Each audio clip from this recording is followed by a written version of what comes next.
¿Cómo andan todos? Bienvenidos, bienvenidas a El Paraninfo, este espacio para construir conocimiento. Ya estamos a través de la pantalla de Litus, el canal de la Universidad Nacional del Litoral, desde Santa Fe, Argentina.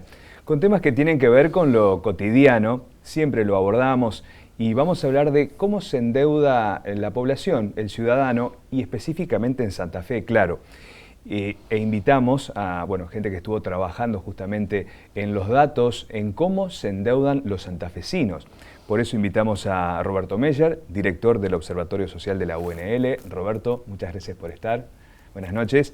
También recibimos a Liliana Dillon, decana de la Facultad de Ciencias Económicas de la UNL, docente, investigadora. Liliana, buenas noches. Buenas noches, gracias por el espacio. Muchas gracias. Y Jorge Gen, defensor del pueblo de Santa Fe. Jorge, bienvenido. Muchas gracias. Gracias por la invitación. Bueno, quiero arrancar con Jorge. ¿Por qué ahora? ¿Cómo viene trabajando la Defensoría? ¿Por qué lo hacen ahora? Yo particularmente siempre aboné dentro de las teorías de la Defensoría a que la Defensoría no podía limitarse a atajar los penales. Esto significa de que no podíamos actuar solamente cuando nos encontramos, como nos encontramos, con personas con nombre y apellido. Este es el diferencial que tiene la Defensoría, inclusive con otros espacios en que estuve. Vos te encontrás con la gente con carne y hueso. Yo me encontré con una señora que se llama Juana, que estaba endeudada informalmente con personas que la apretaban. Siempre digo, es muy vil esto de aprovecharse de una persona que tiene una necesidad de salud para cobrarle lo que vos querés cobrar. Entonces, dentro de las teorías de la Defensoría, me parece que una Defensoría no puede atajar penales solamente, tiene que generar herramientas, y en eso las universidades son, por lo menos de mi visión, consultoras privilegiadas a la hora de tomar decisiones que permitan llegar antes, que visibilizar lo que no es visible, ¿no? Entonces, uno siempre se acuerda situaciones de endeudamiento. Yo me recibí, fui abogado y me acordaba que no sabía cómo tenía una inmobiliaria que me cobraba cualquier cosa y recurría y tenía la tarjeta de crédito y había momentos que pagaba con mucha honra lo mínimo y la pasaba mal. Entonces, esto no es un tema solamente de los espacios académicos, es algo que produce tristeza, que produce dolor, que produce angustia y que requiere políticas multifocales que aborden toda la complejidad del tema. Claro. Así que bueno, eso fue lo que nos motivó a trabajar, y por eso agradecemos a la Facultad de Ciencias Económicas, la Universidad Nacional, el Observatorio de la Universidad Nacional del Litoral, porque nos parece que esto no puede quedar solamente en la anécdota, en el trabajo. Es un tema que hemos tenido consultas con otros actores nacionales, pero te tiene que trasladar en política pública. Liliana, ¿qué podemos decir de las tipificaciones de las clases sociales o de los sectores? ¿Cómo se endeuda uno? ¿Las características? Bueno, la encuesta fue muy rica y nos permitió obtener información cuyas conclusiones dan, como decimos, mucha tela para cortar. Es una encuesta que el diseño muestral claramente formado por el observatorio, pero que es representativa en términos de género, en términos de edad y también, como vos decís, en términos de clases sociales. ¿Por qué representativa? Pues las encuestas arrojan resultados diferentes en cómo nos comportamos, en cómo nos endeudamos, a través de qué herramienta, para qué, cuál es nuestra capacidad de pago, cuál es nuestro riesgo de morosidad o de incobrabilidad. Entonces, mientras las clases medias y más acomodadas se endeudan probablemente para bienes de consumo durable, calzado, indumentaria, algún que otro electrodoméstico, incluso algún bien, algún rodado, porque existe y está también en la encuesta como resultado la existencia de los créditos prendarios en algunos casos. Las clases más desfavorecidas se endeudan más fuertemente para poder pagar los alimentos. Esta es una de las grandes distinciones. ¿Y con qué herramientas? Como decía Jorge, con los créditos más informales. O sea, recurro a una persona que me presta, recurro a un fiado como una figura muy fuerte dentro de las fuentes de endeudamiento.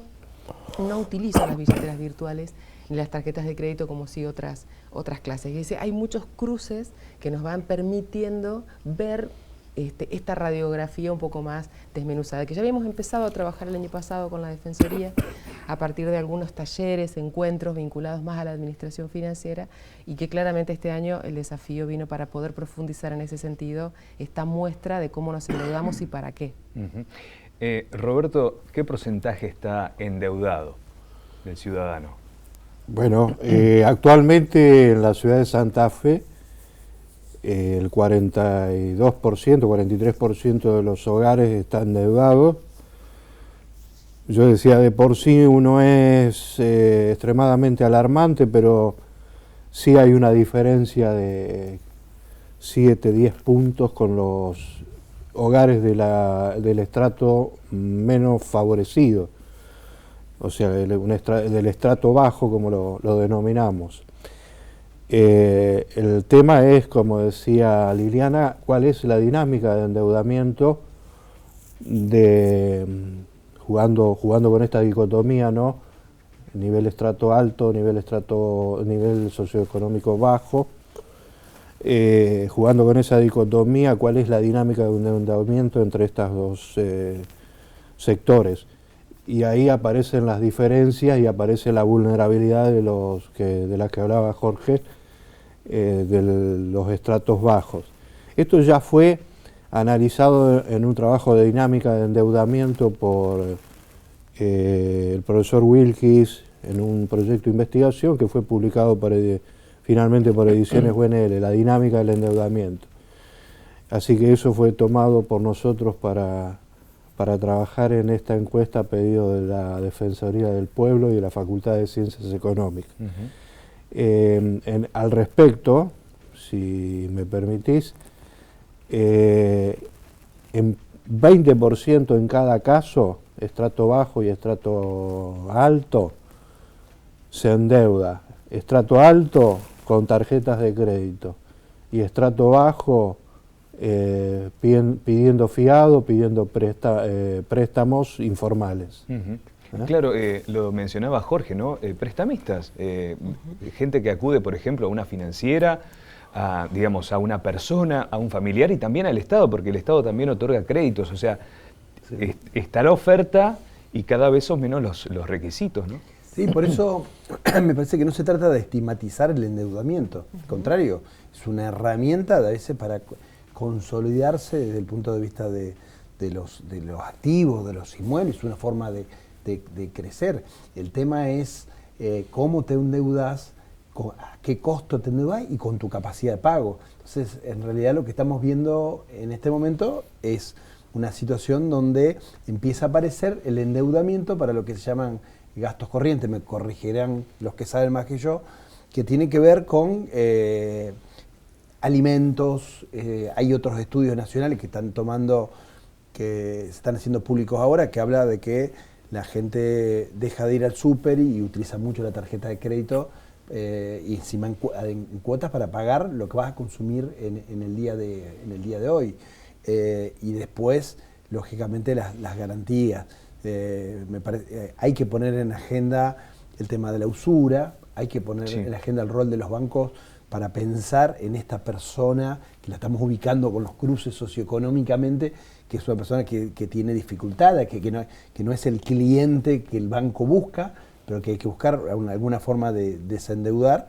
Y bueno, y después otras cuestiones, incluir en las currículas, como decíamos fuera de aire, de tal manera que la mayor cantidad de gente sepa qué me conviene pagar si tengo una deuda con un interés alto, aunque sea a corto plazo, o una deuda con un interés bajo a 10 años, ¿no? Bueno, hay herramientas, ya hemos comenzado un trabajo con la Facultad de Ciencias Económicas de formación en términos de administración financiera para el ciudadano común, digamos. En características, ¿qué es lo que se ve, por ejemplo, en clase media?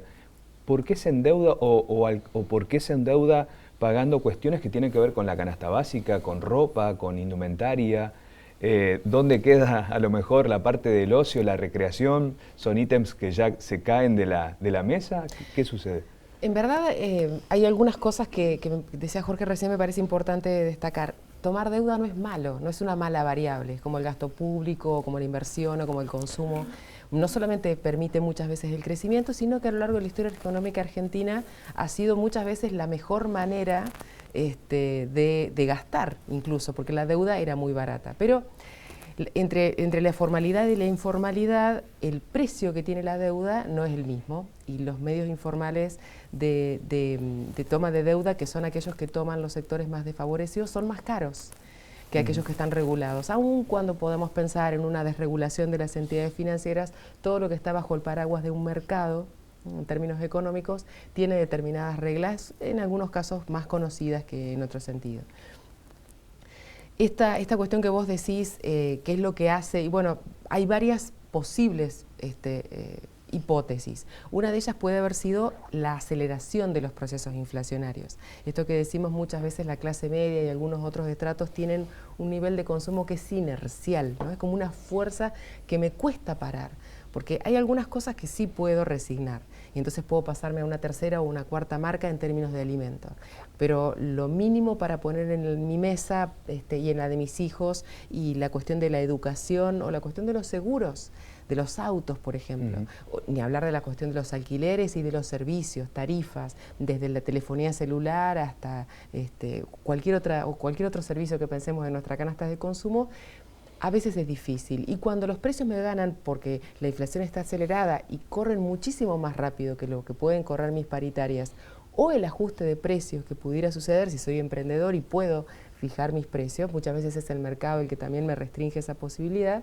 Entonces ahí hay una inercia, y por eso a veces decíamos esta figura de paro la pelota, me fijo dónde estoy, veo cuáles son mis perspectivas de ingreso en épocas de crisis. Eso es muy importante, a dónde puedo llegar, qué puedo llegar a pasar. Y si bien la economía no es una ciencia exacta, es una ciencia social y muchas veces no se sabe con exactitud, bueno, por lo menos tratar de ver el panorama con mayor claridad, porque probablemente puede haber sido esto lo que ha pasado. Hemos tenido gastos ya comprometidos. Si la inflación se acelera, me encuentro en una situación que no puedo abordar. Entonces, claro, por ahí es importante esto de parar la pelota, porque otra de las cosas que aparece con claridad es: me financio con la tarjeta de crédito en algunas clases sociales, en las medias y en las altas, y eso genera también una bola de nieve que no es igual que la del fiado, es distinta. La figura del fiado tiene otros riesgos socioeconómicos, si vamos al caso, pero en realidad todo repercute en la salud, en la tranquilidad, en las ganas de proyectar dónde quiero estar y dónde quiere estar mi familia, porque tengo una situación de incertidumbre absolutamente personal. Claro. Y esto que no puedo resolver me intranquiliza sin duda. Sí, sí, sí, y son servicios muchas veces los que aumentan, los que no se puede prescindir, y en el descuido uno paga el mínimo de la tarjeta también, y bueno, empieza esa bola de nieve que hacía mención Liliana. Y en el caso de las clases bajas, Roberto, ¿qué es lo que más llama la atención o preocupa en todo caso? No, bueno, justamente yo estaba recordando cuáles son los tipos de gastos que hace los hogares del nivel de estrato bajo, y estaba revisando eso, y pagar alimento pica en punta, con el 24% de las respuestas, y después tenemos pagar deudas previas, por ejemplo, y los servicios, fíjate vos. Y en el caso del nivel estrato alto, la compra de ropa o calzado, y medicamentos, así que fíjate que hay una diferencia interesante en la tipología del gasto. Ahora, yo quería hacer una reflexión aportando lo que dijo Liliana, que ya dijo mucho, pero lo que estamos viendo acá con este análisis, al cual yo le doy mucha importancia a nivel estrato bajo y nivel estrato medio y alto, es a poner en blanco sobre negro que existe en nuestro país un sector de economía informal muy grande, que no es registrable por las estadísticas oficiales. Y eso lo que hace es influir sobre los sectores de estratos bajos, que no se ven favorecidos por ese virtuosismo del que hablaba Liliana, que es el crédito. El crédito es un elemento dinámico de la economía familiar y de las empresas también. Y bueno, nosotros tenemos afectado el crédito, tenemos afectado el costo de los créditos, no hay acceso a eso con fluidez, y menos lo tienen los sectores de estratos bajos. Pongo el acento en el tema educación financiera. ¿Cómo abordar este tema y, bueno, proponer ideas o llevarlas a cabo o proponerlas a las personas encargadas a llevarlas a cabo para que esto se acreciente en las escuelas, a lo mejor en el nivel medio, ni hablar en la universidad? Sí, hay datos nacionales de encuestas que dicen que es muy bajo, cerca del 25% de los argentinos y argentinas que tienen mínimos conocimientos sobre este tema. No, la administración financiera, gastos, pero tiene que ver con cómo me administro. Y es bajísimo, bueno, estamos hablando de personas que hicieron una capacitación, una formación, sino que mínimamente saben cómo manejarse. Cuando aparecen esas luces amarillas, no es la cesación de pago, sino pequeñas dificultades financieras que ponen en alerta qué es lo que se tiene que hacer. Entonces, nos parece que a la par de algunas alternativas que deben aparecer en función del dato socioeconómico que decía Luciano Roberto, lo cierto es que hay otras cuestiones que son estructurales, que hay que ver cómo nos manejamos con las finanzas, y en ese sentido, lo que habíamos hablado con la decana es de generar un espacio con el Ministerio para ver bien en qué lugar y en dónde focalizamos esta necesidad de instruirse. De hecho, hemos relevado que en muchos países la administración financiera es central a la hora de la distribución de las currículas. Liliana. Muchas cosas para reflexionar. Sí. En verdad, en función del tema de los alimentos y la diferencia entre los alimentos versus los bienes de consumo durable, la primera reflexión es que endeudarse por alimentos es una luz que se nos enciende en todos los sentidos, porque no puedo dejar de comer. Entonces puedo, como yo decía recién, bajar las marcas o comer diferente sin descuidar lo nutricional, que muchas veces es considerado como segunda prioridad. Pero con el caso de los bienes durables, en verdad el bien durable va a seguir su vida útil una vez que yo termine de pagar la cuota, entonces es más fácil de cortar eso con la administración financiera. Pero se necesita otro tipo de política para trabajar sobre la gente que está endeudada sobre una deuda recurrente para poder comer, que es algo que hace todos los días.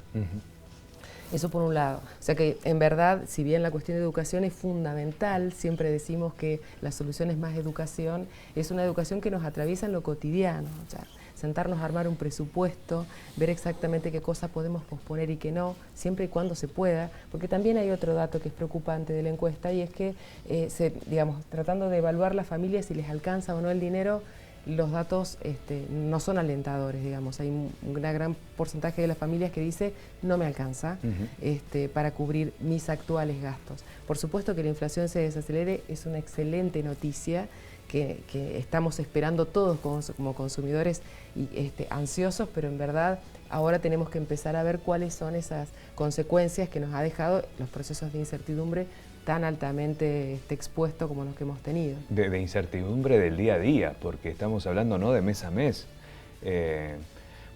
Estaba también pensando, ¿hay datos acerca de la incobrabilidad? Porque hay un dato muy interesante en el veraz, digamos. Lo que toma la encuesta es, el veraz me está indicando un porcentaje, pero recordemos que estar en el veraz o no estarlo tiene que ver con si yo tomo crédito formal o informalmente. Claro. Para poder estar en el veraz tengo que haber sido parte del crédito formal, con lo cual todo lo que tiene que ver con el fiado, y perdón que sea recurrente con esta figura, pero en verdad evoca una forma de comercialización anterior, muy vigente en la década de los 80 y antes, donde el comercio de cercanía era la única forma que tenía yo de proveerme. Claro.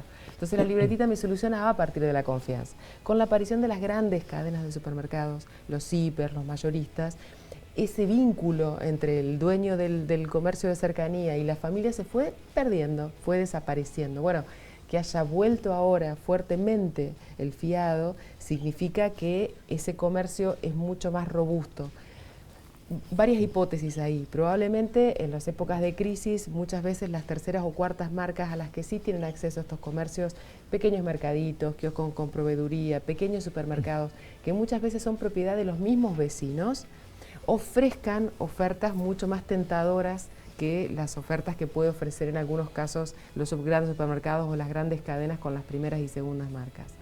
Pero más allá de eso, la existencia de un fiado que podría representar un alto grado de morosidad tiene un doble riesgo. Por un lado, para la familia, que no puede cumplir con sus compromisos, pero por otro lado, para ese pequeño comercio, que muchas veces es dador de empleo y que en el hipotético caso de que las familias del barrio estuvieran en inconvenientes para poder pagar sus deudas, también tendría la dificultad para seguir con su negocio. Esto ya pasó en la historia económica argentina varias veces, donde la caída de la familia en morosidad implicaba el cierre de esos comercios de cercanía, con lo que eso repercute o podría repercutir en el empleo, en términos barriales y en términos regionales también. Sí, yo quería alertar sobre este dato que daba cuenta Liliana de gente incluida en base de datos de riesgo crediticio, porque el número, uno puede decir, pero es 10, 11, 12, estábamos más o menos ahí, es altísimo, digamos, en un contexto de, digamos, una encuesta realizada con todas las reglas de cientificidad propias de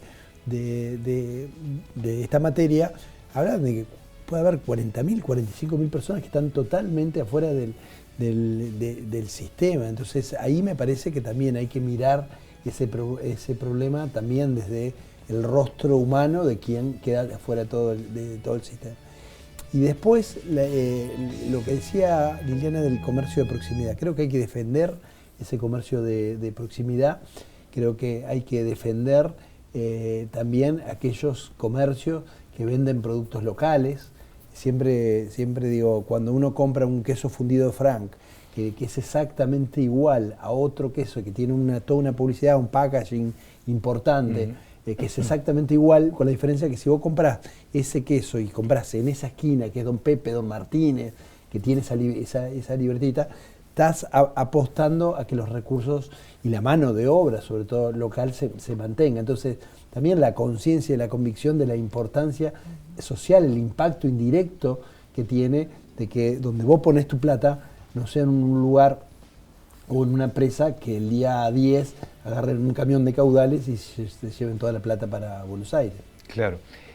Nos quedan pocos minutos, pero no quiero dejar de reflexionar en este sentido. Los datos por allí son preocupantes, sobre todo de la parte informal, ¿no? Gente que trabaja en el sector informal, gente que se endeuda en el sector informal. Muchas veces estar dentro del veraz me cierra las puertas de otra forma de financiamiento y eso también me hace volcarme a las cuestiones informales de crédito. Y la parte buena también es que actores sociales, instituciones, se pongan a trabajar en la región, en el sitio, de manera conjunta para aportar información y echar luz sobre esto, que son herramientas que utilizan después los gobiernos para poder tomar decisiones, ¿no? Por eso es importante hablar de política pública con evidencia. El dato, digamos, este dato alertó y generó centralidad en decisores no solamente provinciales, sino también nacionales y de algunas otras provincias, porque está este dato. Y además con los cruces, que yo coincido que es súper valioso este tema. Liliana decía billeteras digitales, poco uso, pero si vos tomás la franja etaria más baja, cerca del 90% de los chicos usan. Entonces, entender qué pasa es absolutamente, le da seriedad a la política pública y es desgraciadamente poco usual. Así que la idea es cada uno de estos datos y estos cruces trasladarlos a quienes correspondan, porque reitero, no estamos hablando de un tema de academia, con todo el respeto que me da la academia, porque genera insumos o herramientas concretas, sino estamos hablando de gente que hoy la está pasando mal, que no sabe cómo hacer, además que se siente vulnerada, siente que no es justo, que porque pasaron 3 días ya tiene que pagar 80, 90 o 100, entonces está bueno que hagamos visible lo que probablemente Sí. la política pública no lo era. Sí, sí, sí. Clases sociales con condiciones injustas. Me quedo con eso. Jorge, Liliana, Roberto, les agradezco por acompañarnos en este Paraninfo, súper interesante y bueno, está a disposición, es público el informe, así que lo pueden ver. Muchas gracias por acompañarnos. gracias a ustedes. Nosotros volvemos con el próximo Paraninfo, martes a la noche aquí en la pantalla de Litus. Gracias.